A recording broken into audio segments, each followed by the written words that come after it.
top. Just burrow in, burrow out. ET gets gone on here. He does not have his BKB yet. Oh, there's the gem. A lot of damage, but Afu living through it. Oh, and they're looking. He's out of mana. Storm is getting chased down here. They got to be careful. Monet is moving forward, and they do manage to find him. Chronosphere immediately, and he's done. Yep. Nowhere splitter needed. Monet hunts him down. Storm is just feels so useless because he can't hurt anyone. They're just incredibly tanky. DK unkillable because he's a DK. Void's, got BKB Time Walk. Everyone's going to have a BKB soon except the Warlock, who has a Glimmer Cape, which is a very frustrating item to deal with as a Storm Spirit because you just don't want to have to carry dust around. And it's just making life very difficult. Storm needs to stop going for all these, I think, kills by himself. He needs to play around the Sand King Leshrac more, even the PL. Feels like the PL's been very quiet this game, but as it stands, LFY once again going to start poking away at this high ground. This is the super classic. Just tank the tower and punch it down as Storm for FTD. And this to me highlights this team's kind of biggest weaknesses, but at the same time how they should play this draft. Like, they've been trying way too hard, the Storm specifically, to just make plays by himself. Look what happens when you fight as a team. Let Sand King and Leshrac go first. Trust in your teammates more. It just feels like love you, love me. Feels like he has to do everything on his own, when that's entirely not the case. Leshrac has a Bloodstone BKB. Sand King, Blink, 4-Staff Pipe. Let him initiate. He goes in, he stuns a couple people, he can then 4-Staff away, come back in 10 seconds later with another stun, and let these heroes get people low before you go in for the cleanup. Storm, if he's going in when people are full health, is never getting kills. Great team fight from FTD, and they need to do more of that. They need to just play as a 5-man squad and get these good initiations on the back lines.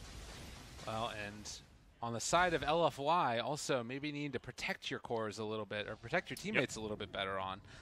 We did also see here that it's going to be a 2-minute-long Roche respawn. Oh, Monet, he's found himself the Sand King. Just going to go for an easy kill here. And, well, not really any way to stop this one from happening. Unless he just walks away. There it is. Zeus will be like, all right, I'll take that one if you want.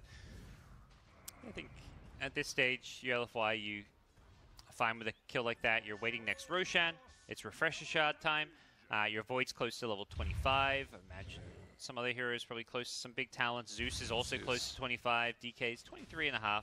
That 25 XP gain talent at 10 really helping him. So the Lightning Bolt mini stun and looking for the Octarine. A minute till Roche with the Refresher Shard on it. Yeah, ET plus Warlock are about to hit their level 20s. So some small little power spikes coming the way of LFY. But the biggest is, of course, the Aegis Cheese Refresher, if they can get that one. I would expect and hope that FTD try and make them fight their way for it. And the one scary thing about this, too, is you just bought back on 2 heroes that are going to be so important for that Roche fight, the Warlock and the ET. Absolutely. You lose these heroes now, that could just be Roshan no longer in your hands.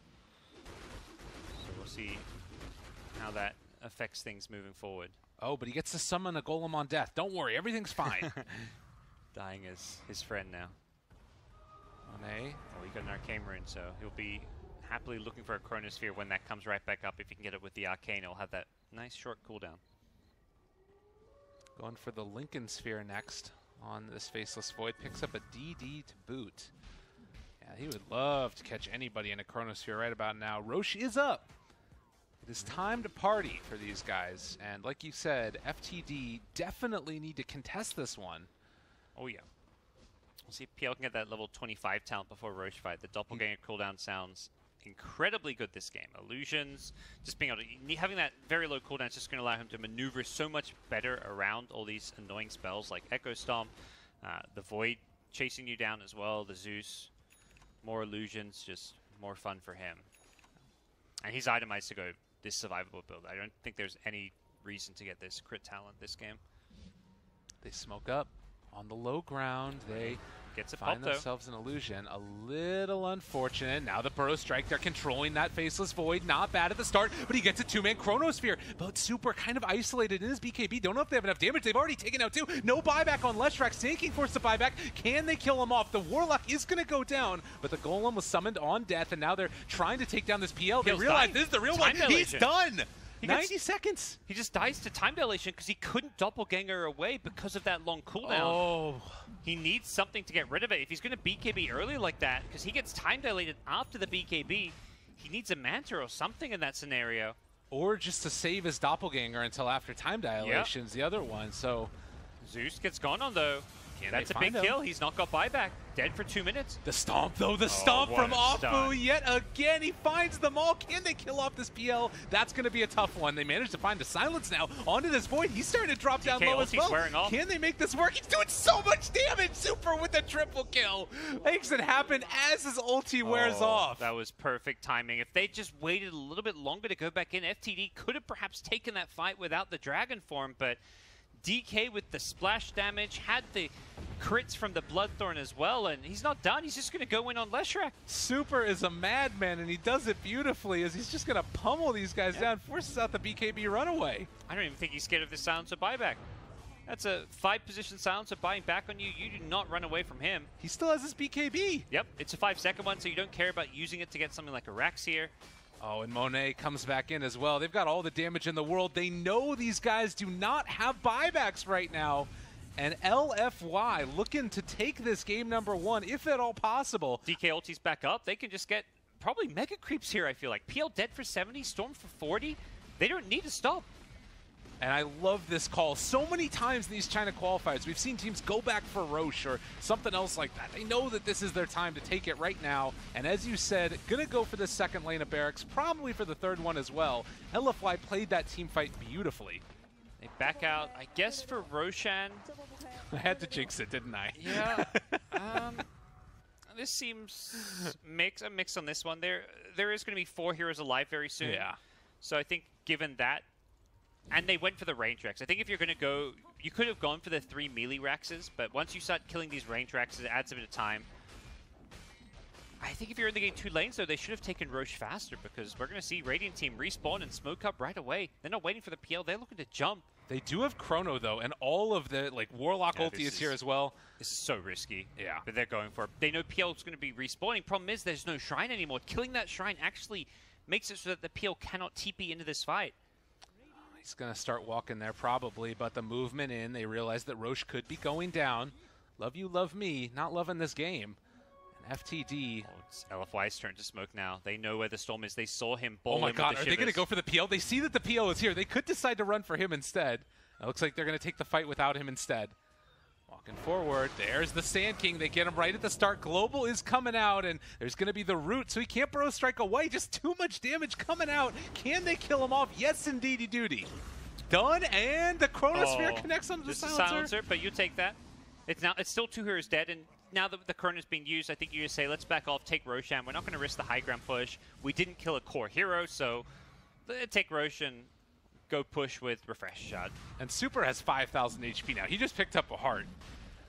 Yeah, Super is owning so hard this game on the DK. Showing great capabilities to play this one. James on Lesh is actually caught out here. And he has his BKB. Just going to try and survive through this one. Eul Scepter dodge the sun. Going to TP away. Does it in time? Yeah, just barely. There's going to be the Aegis Refresher Shard given to the Void. Ah, yes. I think that's the best hero to have it on.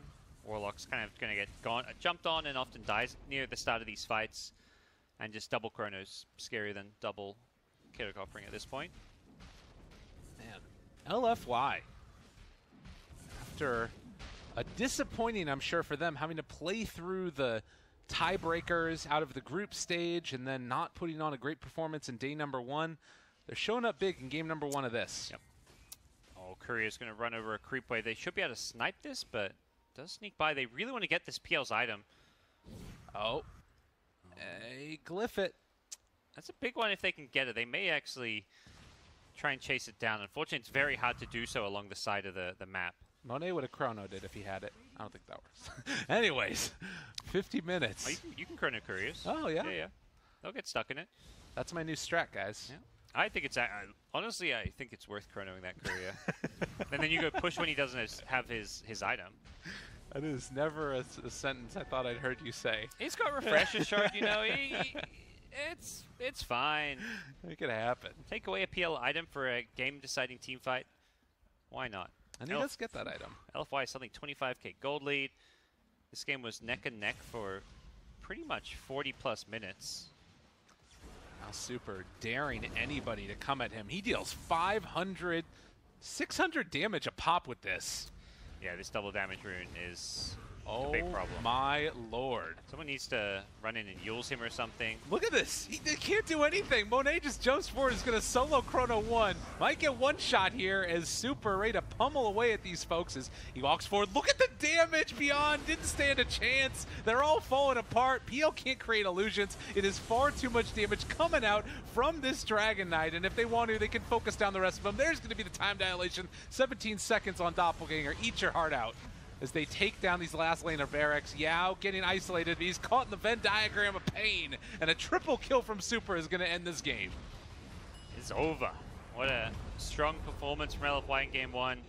Showing that teamfight truly is what matters most in these series. I feel like it's been a kind of consistent theme that these teams with the inferior teamfight lineup just lack that bit of execution to play around like this more split push style. When you got to avoid team fights and like pick and choose your fights very carefully, these kind of tier 1.5 teams just aren't as good at that. And that's something where we've seen a few times. Yeah, just pick all the team fight. That's why they pick Void first too. We haven't seen many first two picks on Void, but it's great. I think it's a fantastic pick in this game.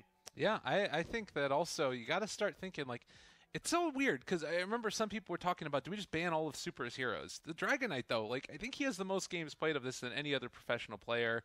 He played it really well. Maybe it was just the general overall like decision making of a team, but it's like the whole team playing around it well. It feels like. Yeah.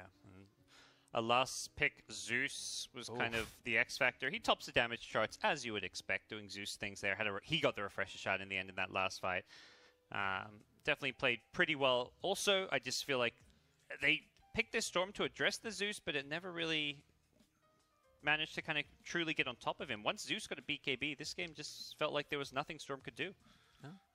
Well, ladies and gentlemen, that is going to do it for our game number 1. For the Dream, backs up against the wall. They're going to need to contend with LGD Forever Young. This game number 2, try and pull it back with a date with Destiny and IG for a spot at TI8. Stick around. Be right back with game number 2.